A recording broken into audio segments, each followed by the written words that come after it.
Dave, you and I were just talking about our epic intellectual humility and how humble we are in our observations of other people and their content. In that humility, we are trying to figure out how to discuss a topic, and a YouTube channel or two academics who you may know from the YouTube sphere, Decoding the Gurus, that's what they're called. And they often will pop online. They will provide their criticism of huge, what they call gurus in the internet sphere, so to speak. So the non-establishment gurus like Jordan Peterson, Andrew Huberman. And to their credit, they do, not often, but they do criticize, you could say, people from their side of the political spectrum. So they don't only criticize the big famous people, they do, or the big famous sort of intellectual dark web people, if you will. They do criticize other people, although from our perspective, what we were talking about, it seems like they don't do it in a way that's helpful, I guess, or that offers curiosity or a way to discuss things more effectively. I don't know if that makes sense. You could probably explain. Okay. So this is a channel. So Decoding the Gurus. I think you introduced it to me maybe 2 weeks ago. I've only seen a few clips, so it's. I guess this discussion isn't based on like a systematic analysis of everything they've done, which might be interesting, but not something we're going to do. They talk about, like you said, so Jordan Peterson, they've Brett Weinstein, Russell Joe Rogan, Brand, Sam Harris. So there's those, so that class of intellectuals, public intellectuals, thinkers that they critique heavily. And then there's also on the other side, like I think they have Robin DiAngelo, Ibram X. Kendi, maybe Ta-Nehisi Coates, Robert Wright, he's on the So I think I think they're Destiny they did recently too. That guy Destiny, have you heard of him? Dave's not as familiar with the YouTube sphere as no. I mean this, and this is something that will come up. Like I really struggle. I like YouTube. Like I was just telling you before we turned it on. Like I wish I had like sometimes like 20 more minutes just to sit and just calmly watch a YouTube clip. I find sometimes I just like it's not intellectually energizing, and I never find good content. Maybe it's just the way it's presented. I realize I have a little stain on my shirt. So it's maybe one of your children barfing. It might be some. So I'm struggling a bit with YouTube.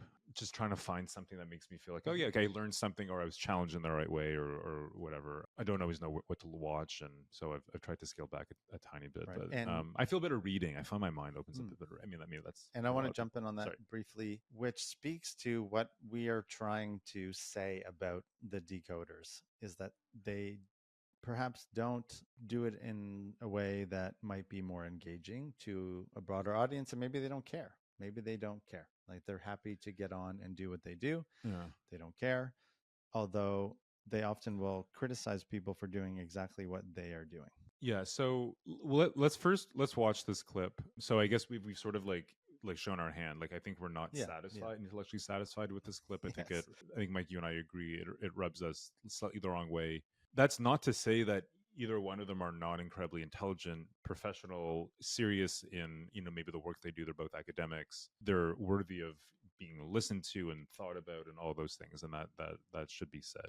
And I think that's, just to maybe before we show the clip, like that's what we're aspiring to do. Like regardless of one's perspective, we try to seriously engage with the idea and not attack an individual for motivations we can't prove, for for even if they politically disagree with us, like that's not some reason to engage in character assassination. I don't want that done to me. I mean, it could be done to me. I don't want it done to me, so I try not to do it to other people. So yeah, we'll try to engage with the ideas that these two podcasters present, these two academics present, and try to be as fair and honest as we can with them. I think sounds good. That's what we aspire to. We may fail, right? We're humans and flawed. But let's see what we do. Decoding the decoders. The humble Titan guru decoders. Here we go. It's a tweet from our old pal Lex Friedman. He had a message that he needed to let the world know. It's a message of love. What brand of love is it, Chris? Is it tough love? Is it saccharine schmaltzy? I'll read it for you. I'm not going to do Lex's accent. I'll just read it in my own. Sometimes it feels like the world has all gone mad. I like to explore ideas, varied perspectives, historical context, all with calm intellectual humility. But people online want me to pick a side and to be outraged. Nah, I'll keep doing my thing. You do you. Love you all. Heart. Hold on. I do find that somewhat humorous when he's sort of making fun of this tweet. I do want to mention reacting to social media posts is never going to be all that thorough, especially a tweet. And I do think we were talking about it before. We do somewhat agree with their criticism of Lex, that he can be sort of performative in his humility and his love for all. So let's actually look at the tweet. Let's go back and let's just maybe dissect it a bit, and then we'll hear what they have to say about it. Sometimes it feels like the world has all gone mad. Huge generalization, probably not empirically true. Some parts have gone mad. What does he mean by gone mad? And it's also such a normal thing that people throw out all the time. Yeah. Like common discourse. When I go to pick up my kids from school and I see another adult parent, the question's like, "Oh, how are you doing today?" And we're all kind of like, "Oh, the world's fucked up." Right. Life's okay today, but right. So it's just sort of this like typical generalization, venting frustration. Yeah. I like to explore ideas, varied perspectives, historical context. I like that. I think that's one thing that draws me to like academia. Like I like doing that. I like learning about things. I think Mike, you're the exact same. When he then says all with calm intellectual humility, I think maybe you and I slightly get rubbed the wrong way with just, he probably should have just said, I aspire to engage with these questions. It's not always possible. We have biases. We have cognitive errors. We'll make choices. Maybe we won't admit to being wrong. We won't acknowledge uncertainty when it's there. Maybe he could have just said, and as I do so, I aspire to be as intellectually humble and calm as possible, knowing that I'm not always going to be that. Right. Which is part of our criticism of the decoders. Yeah. And to call ourselves out. Obviously, we don't always do a good job 100%. Of that either, although we claim to aspire to do that. Yeah. Which hopefully you've garnered that from a lot of the things we've talked about in the past. Yeah. So then people want me to pick a side and to be outraged. So it's their right to want him to do certain things. That's part of like the madness of the marketplace of ideas. Yes, people will. So there's nothing. He might find that uncomfortable, but that's part of a democracy. That's part of a society based on the free expression. People are going to persuade you, pressure you, argue with you to agree with them and to feel a certain way about issues in the same way that they feel. So I think that's just part of our democracy. Sure. I'll keep doing my thing. You do you. Okay, love fair. You all. Fair. So that's I'll keep doing my thing. You do that. That's actually not. I don't find that so offensive. No. We live in a diverse society. You can take your approach to Twitter, social media, all these complex political issues as you want. We need that. The love you all heart, not a fan of. No, me neither. I can't possibly love everyone. I would love to hear like him unpack what does that mean to love a total stranger who's never met you before, that you do nothing for. Can you love something that you have no responsibility towards? All those are larger questions about what love means. Also, that can you love people that are clearly horrible human beings? Yeah, is love conditional? And what are those yes, that's a larger question. And there is a difference between having an orientation to be loving, sort of the Buddhist notion of, to love all beings, to do no harm, that kind of idea. In practice, that's not always possible, nor is it even, I would say, helpful. Another thing here, he says, no, I'll do my thing. So he's sort of saying, hey, people, you want me to do this? I don't like that.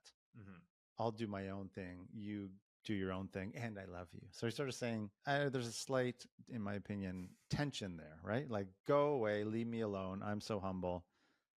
Don't bother me, and I love you. Like, he can't just say, it's annoying. Maybe that's my own stubbornness. Yeah. Like, does it seem like sort of, I don't know the right word, love you all. Like, it's sort of like a false humility, or it's like a naive niceness or something. I don't know. Maybe we're being a bit too analytical about it. Yeah, but the need to say you love, maybe there's a better way. Like, how would you sign that off ideally? Like, so I think a nuanced take of this tweet is there's some things we like that are not particularly problematic for us. Others maybe you reframe, but it's fair. Instead of love you all, what would you say? Like, I don't know. just best regards, sincerely. I mean, I know it's a tweet. I don't have social media, neither do you, so we don't engage in these sound. But like, how would you? Yeah, like yeah, I don't know. I don't know what the love you feels. It feels like a pat on your head. Like I'm better than you. Like I'm I'm like I still love you. Like you're so flawed in being outraged and picking a side, but I still love you as like a paternalistic.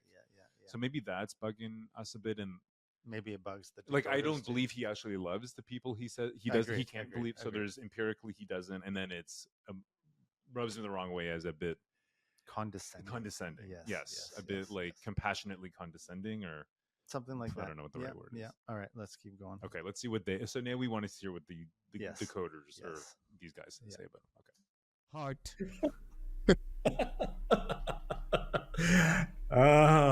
Humble bragging match. Lex. Did you detect humble bragging from his calm intellectual humility? He's just reflecting on the path he's chosen to travel there. Yeah. To struggle through. People keep trying to demand that he picks a side, and he's not the kind of guy that's going to pick a side. He loves us all. No. His heroes, Matt, Elon Musk, Joe Rogan, his Thanksgiving with the Trumps. He's not going to pick a side with Andrew Huberman and his detractors. He's not going to do that. No, he doesn't. Empathy for all of them equally. Yeah. If it comes to Fauci and RFK Jr., he regards them, equivocally. They're both doing their best. They're both trying their best, and that's what matters. That's what. No.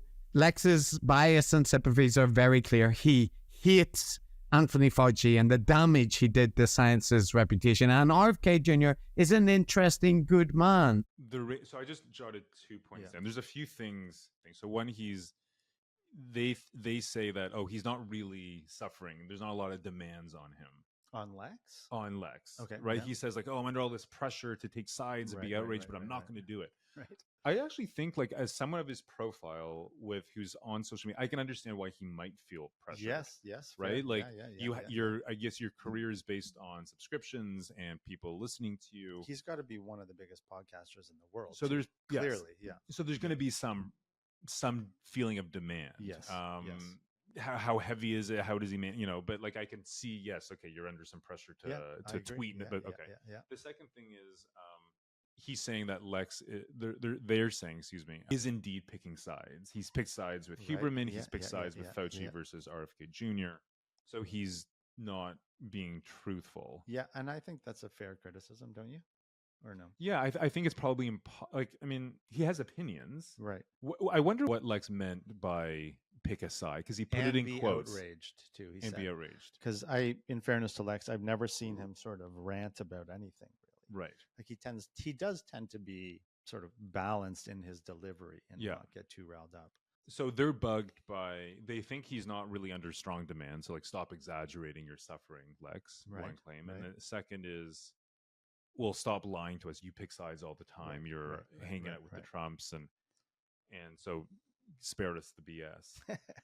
No, pick us like this. Is he saying maybe there's a specific issue? Maybe this was about the Gaza war, and he's under a lot of pressure to pick a side. Yeah, probably. Yeah, there could be. I'm not sure when this was published. Maybe I'm not sure how recent this is, and to be outraged on certain issues. Right. So maybe he needs to reframe that. He says on certain things, I'm not ready to pick a side. Like I don't know. So I think they're bugged by maybe what they see as his inconsistency. But does that mean he's not allowed to take to have an opinion on, say, RFK or the vaccines or like the overall Yeah. Should we play it? Leaders, Anthony Fauci being one of the representatives, I would say completely dropped the ball. Robert is an activist, lawyer, and author who has challenged some of the world's most powerful corporations, seeking to hold them accountable for the harm they may cause. They spoke with arrogance, they spoke down to people, and the deep expertise that somebody like Anthony Fauci claims to have. I believe Robert's voice should be part of the debate. To call him a conspiracy theorist and arrogantly dismiss everything he says without addressing it diminishes the public's trust in the scientific process. And that you have to blame the leaders. And I think Anthony Fauci was the scientific leader behind the American response to the pandemic, and I think he failed. I recommend that people read and listen to Robert F. Kennedy Jr. They have way more humility than people like Anthony Fauci. Andrew Huberman, all the empathy. What a great man. A person that Lex knows is honest and true-spirited and fair. And those women in that's just a hit piece. They're just trying to tear that. Like nasty. Lex is, nasty women. Lex is not in the middle. And the bit that gets me about that, Matt, is yes, the schmaltzy love pill bullshit that Lex always spews, but it's that presentation that all people from all sides are trying to encourage Lex to be a, like a polemicist, and he just isn't. And yes, Lex is not a foaming at the mouth Joe Rogan, Dave Rubin, but his sympathies are incredibly obvious. Okay, so a couple things.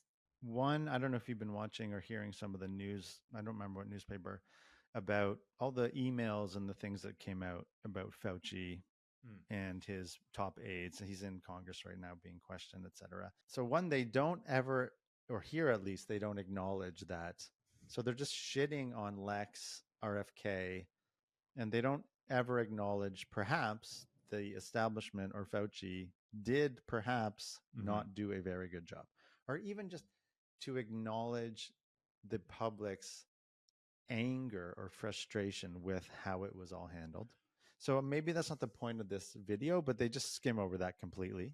Yeah. So, just to say, there is a reasonable debate to be had about the impacts that COVID public health policies over the last 2.5 years, 3 years had. Yes. Right. Like, were they the right ones? Could we have done better? What was good? What was not good? Like, so for Lex to take a position against Fauci isn't unreasonable. Right. Maybe it's not something you and I agree with, or they would agree with, or whatever. But it's a reasonable position that he would then need to defend, and then we could figure out if we agree with it or not. Yes, that I think could have been articulated. They sort of, but I think they're making another point, which is he does pick sides. Yes, but which raises another question for me: what drives their frustration with him? It seems like it's just political. Like there's a political, ideological. Yeah, you brought that up difference. Earlier. That's a great point. Can you elaborate on that a bit more? How it seems like they mask their criticisms in their political or ideological biases. So what do you mean? So because we agree with Fauci and the establishment, right, or the establishment academia, so to speak, then when we criticize those who do not, we're right and we don't need to look in the mirror at all. Right. Therefore, we're just doing what the normal smart people would say anyway. Right. And these people are wrong. Does that make sense? Yeah. So they're bugged by Lex because he adopts positions that they don't, political positions. Heterodox, perhaps, right? Is that a fair word? Yeah. Or like a different side in the quote-unquote culture war. Right. Yeah. I mean, that sounds like what's underlying this. They just have they have different political views. Now, granted, they've gone after, as we mentioned in the intro remarks, they've critiqued those on the other side of the political spectrum. I'm not sure how Lex self-identifies. Is he conservative? Sure. Is he not? But yeah, that sounds like what's going on here. But maybe they're just I wonder how they would respond to that. Like, are you so outraged by Lex or so bugged by Lex because of his inconsistency, because of the fake humility, or just the self-aggrandizing, or how he represents himself? Or is it because you disagree with him politically and you don't want people listening to him, so this is an attempt to delegitimize him on YouTube? Or are you just having fun talking shit, which is fine too, but you could just say something like that, right? Yeah, they sort of take themselves as serious critiquers or decoders, and they do it with a lot of humor and sort of condescension.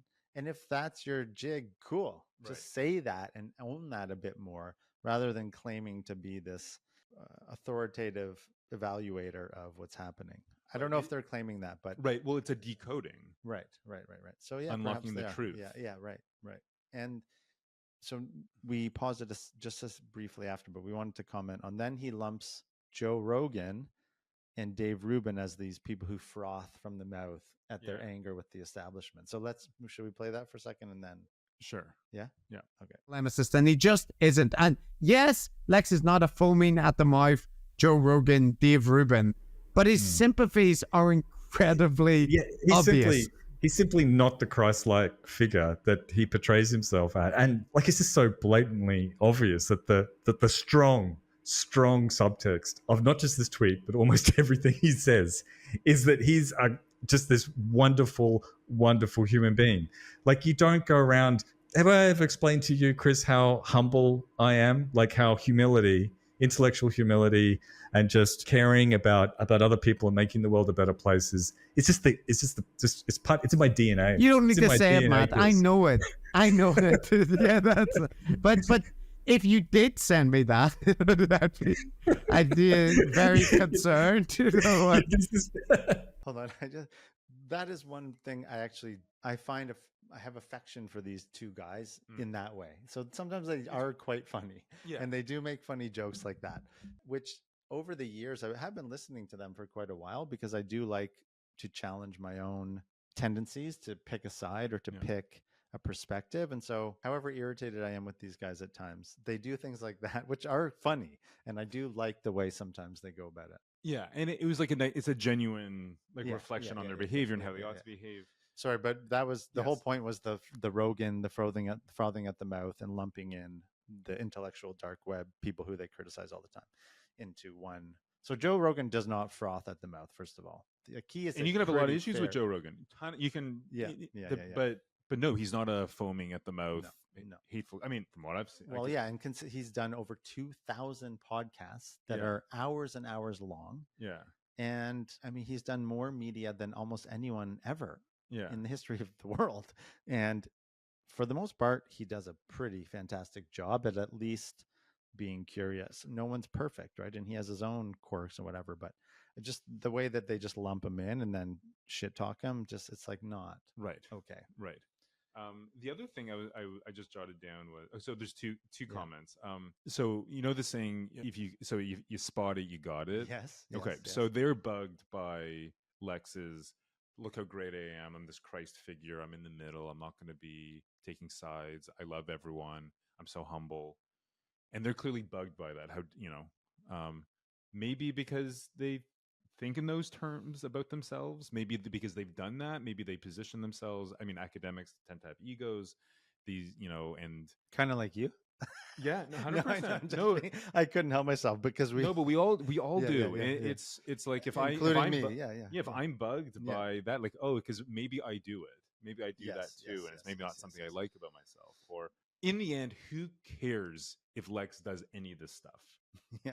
I don't care. Yeah. I'm more interested in, like, okay, was like the vaccine policy right? And how should we think about climate change? And how should we think about Gaza? And okay, Lex says he's super humble. Great. Go be humble. If that helps you be more humble by saying it and putting on Twitter, then I think that's a good thing. Right. But I shouldn't be so fussed with it. And if I was fussed with it, maybe it's because I have my own humility issues that I need to sure. Well, so that's a good point. And I love the spot it, you got it idea. In my journey of recovery, that was always pointed out to me painfully over and over. What does it mean? Just when you're getting mad at somebody else for something they're doing, chances are it's because this is a spiritual maxim or a truth through lots of traditions. If you're bothered by something happening in the world, it's not about the thing that's happening. It's about you and your perspective and how you're dealing with it and what's wrong with you. Now, that doesn't mean we can't objectively say behavior is bad. It just means that we're responsible for our reaction to it. And chances are it's because it's revealing something to us about ourselves. And that leads me to the next comment, which you humbly acknowledge too, our own egos. So what is it about us that's bothering us about these guys here? Yes. Right? It's that they're mirroring in us probably our own propensity to be smug and arrogant and condescending. I don't know. Like, I know that is in me. I do my best not to act it out. So maybe that's what's bothering us.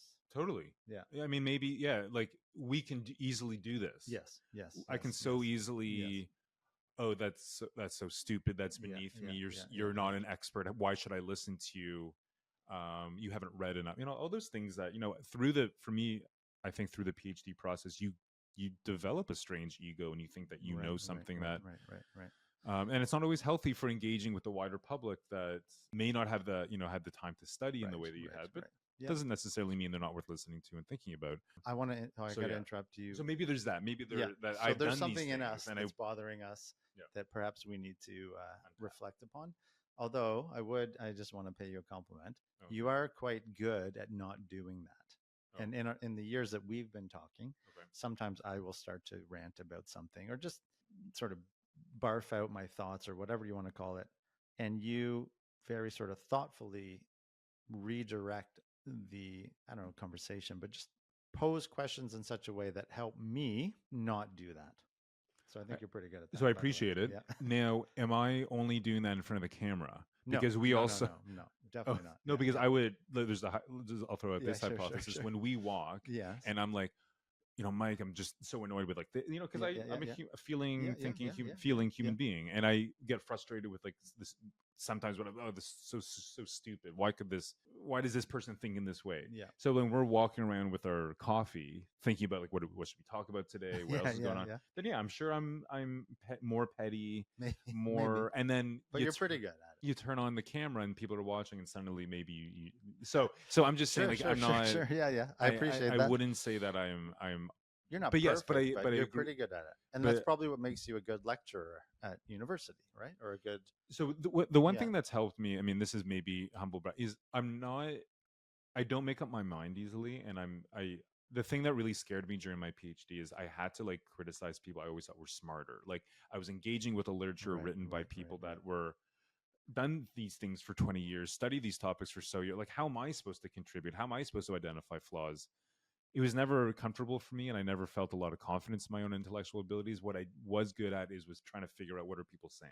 I don't always know what I'm saying, but I have a good ability to figure out what other. So that's what I'm drawn to. So I think what's bugging me here, maybe I have this humility, but I'm also like, they're not helping me understand. Right. Like, help me understand why Lex is wrong. Without being petty about it. Yeah, good. Yeah, that's good. So that's bugging me. So if I did have I was like emotionally triggered in some way at a low level by this video, saying like, oh, I found it so unsatisfying. Right. You didn't tell me anything meaningful about Lex. It was this like, Revenge of the Nerds. Yeah, condescension of him laughing, giggling about some tweet. Someone trying to be humble. Hey, you know what? I wouldn't mind more people trying to be humble and being calm. So why?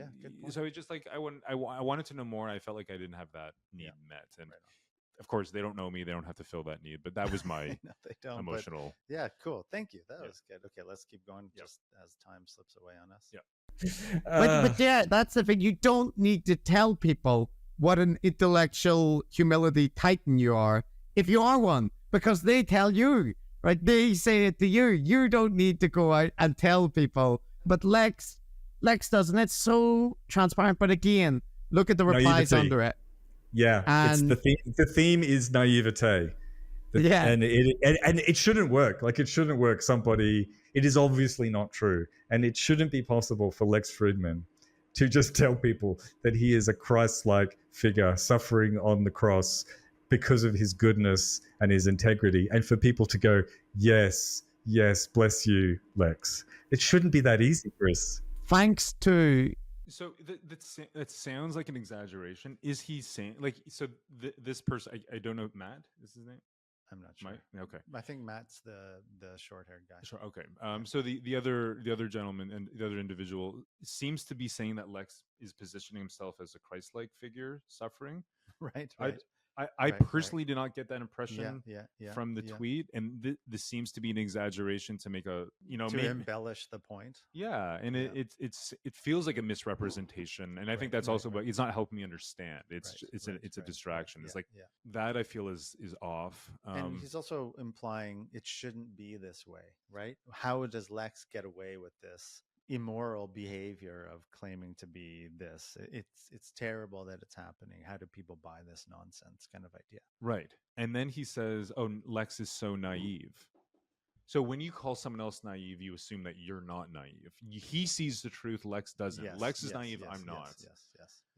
Is there some... It's so transparent, David. Can't you see? Right. But is there some lack of humility in that comment? When you call someone naive, is that a ad hominem attack, not dealing with any substantive claim the person has made? Right. You're just labeling them something that's insulting. Like, to be called naive is insulting. Sure. Right? Well, I call myself naive all the time because I am. But we insult ourselves all the time too. And that's it is an insult. I mean, it's true though for me often. But an insult yes. Okay, fair. Yeah, sometimes, but we do shit talk ourselves all the time too. So, okay, so let's say I would want to hear what is Lex naive about, on what grounds. Right. Maybe that's not the right way to... Fair, maybe there's some merit to it. He doesn't... Sure. Let's keep going. Yeah, sorry. Okay, that's okay. Thanks to Elon Musk's Twitter, the blue ticks get promoted, right? And plus Lex has blocked everyone who issues even mild criticism, including his fans, right? So there's a self-selected sample here, but I just went to look at his Twitter profile to see the replies under that. And let me just read the first two, Matt. You are doing the right thing. You are basically Switzerland, based and neutral. I listen to all your podcasts and always learn something. Picking sides is for the small-minded. And that's from Tales from the Man Cave. Next, Pierre, investor and educator. Maintaining intellectual humility and the desire to explore various perspectives is crucial in a world that seems increasingly polarized. It's important to remember that growth and understanding often come from considering all sides of a discussion. Why sentiments, Matt? Why sentiments? Are you sure these aren't AI chatbots? Because that sounds very similar to what they would say. My thesis is that it's now impossible to tell the difference between a schmaltzy AI chatbot and a blue check on Twitter. They're fundamentally the same thing. This is what a true intellectual looks like. And we need a middle. And thankfully, you seem to be a leader in that space. People deserve Lex. They deserve Dr. K. They deserve Jay Shetty, Jordan Peterson, Hassan. They deserve to buy ideology merchandise and to thank Hassan for his sacrifice in selling it so cheaply. Like, you gonna say something? So buying intellectual... slide down. Do they sell T-shirts? I wonder if they have a store. Yeah, no, that's a good point. Not yet, at least.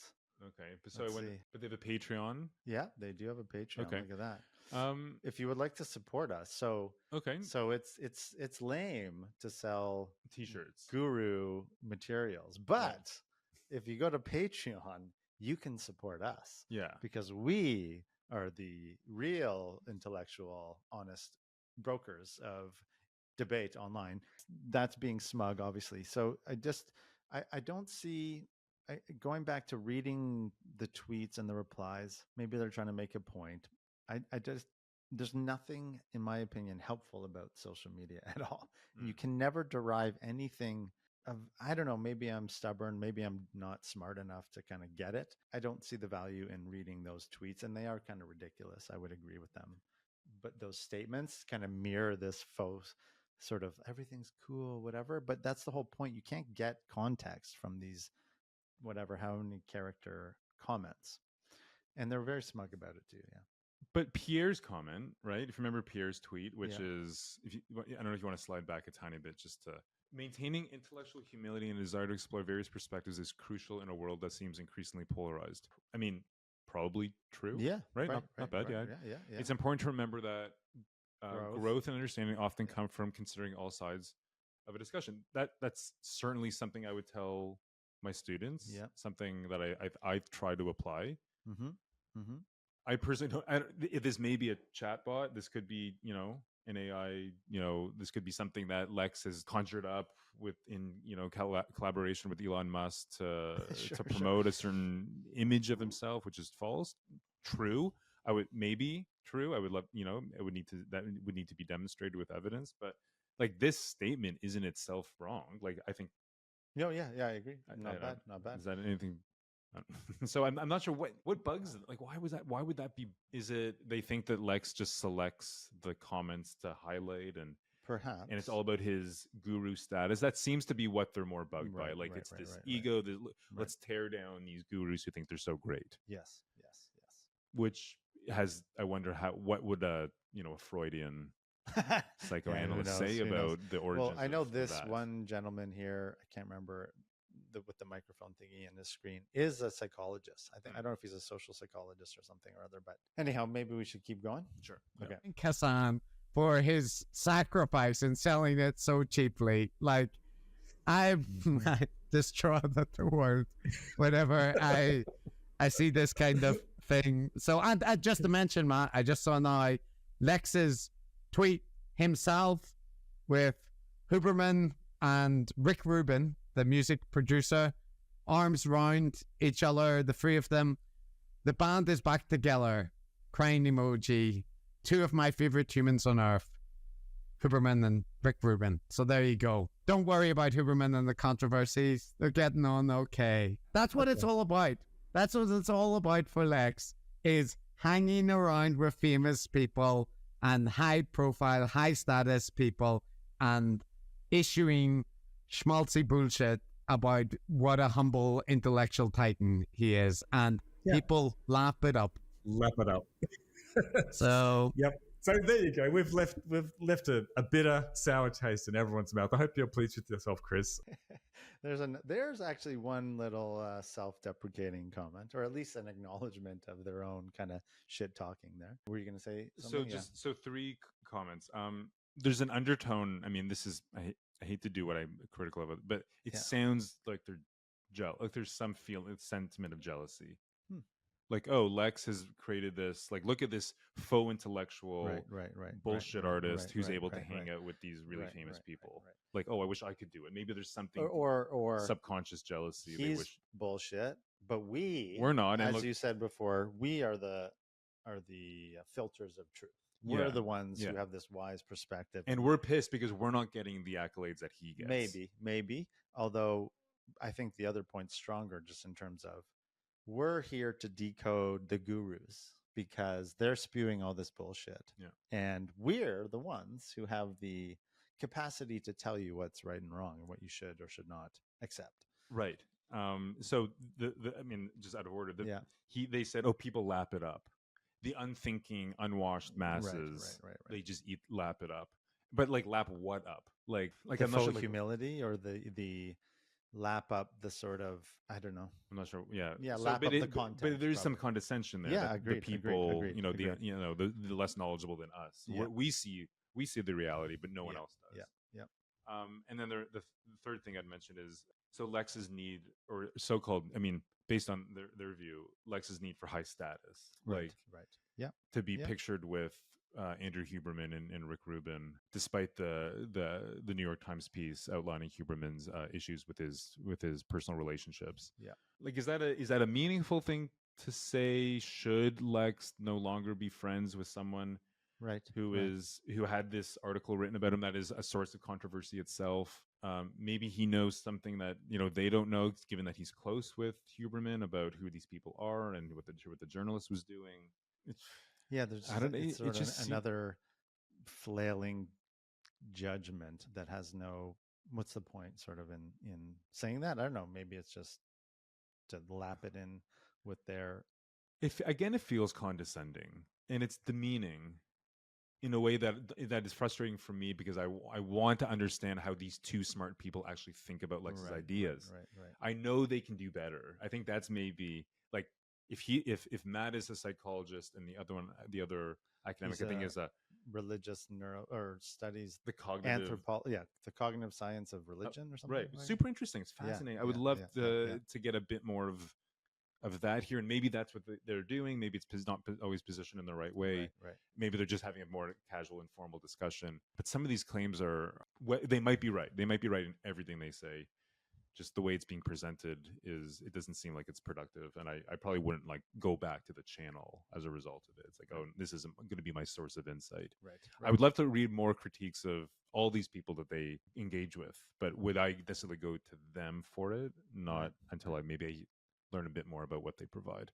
All right. Should we just hit the home stretch here? Yeah. Give us some good news. You don't have any, do you? Look, I just want to say, it's important to always look for the good in people, even when you disagree with them, because as we, judge people, our hearts grow smaller. And what this divided world needs is bigger hearts, more caring, more consideration. So, please just think about your enemies as people. Treat them as people, okay? They're real people. That's all I want to say.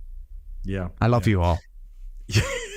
Yeah, you're not selling it, mate. But maybe it's your face. I don't know. Something about the way you deliver it. If I was doing it like Lex, I would need to say, people call me an intellectual titan. But really, I'm just someone. He doesn't say that. No, it's just people call me an intellectual titan. But I don't let that bother me. I just go on doing what I do because it's the right thing to do. Oh man. Okay, so maybe he was making fun of Lex Friedman there, but in what he said, it like, what am I missing? Like, that sounds like it's a good message. We should we should see humanity in other people, even those we disagree with. Right. We should open our hearts. We probably shouldn't talk so much about people. I mean, there's that quote I forget about, the importance of talking about ideas as opposed to people, and not gossiping. Gossiping tends to be it's something we do for good social reasons, to collect information, who to trust, who not to trust, but it doesn't always make us feel good. Right. And maybe and it can lead to toxic conversations. For sure. And on that point of, if we're gonna just sort of shit talk these people who are hugely famous, Lex Friedman is hugely famous. All the people they criticize generally are hugely famous. Perhaps we'd want to be a little bit more, I don't know if serious is the right word, but just thorough or less condescending. It's so condescending. I think that's probably what rubs me the most, is just the kind of smug, condescending shit. And it's just not helpful. So I will go out to be humble, just like the decoders, and watch out for my smug condescension on the world. I hope you do the same, David. I'm going to try. I'm going to aspire to. Did we learn anything from this? Like, did we learn anything? Was this a good 8 minutes, 8 clips, 8:40? Is that a good 8 minutes and 40 seconds worth spent?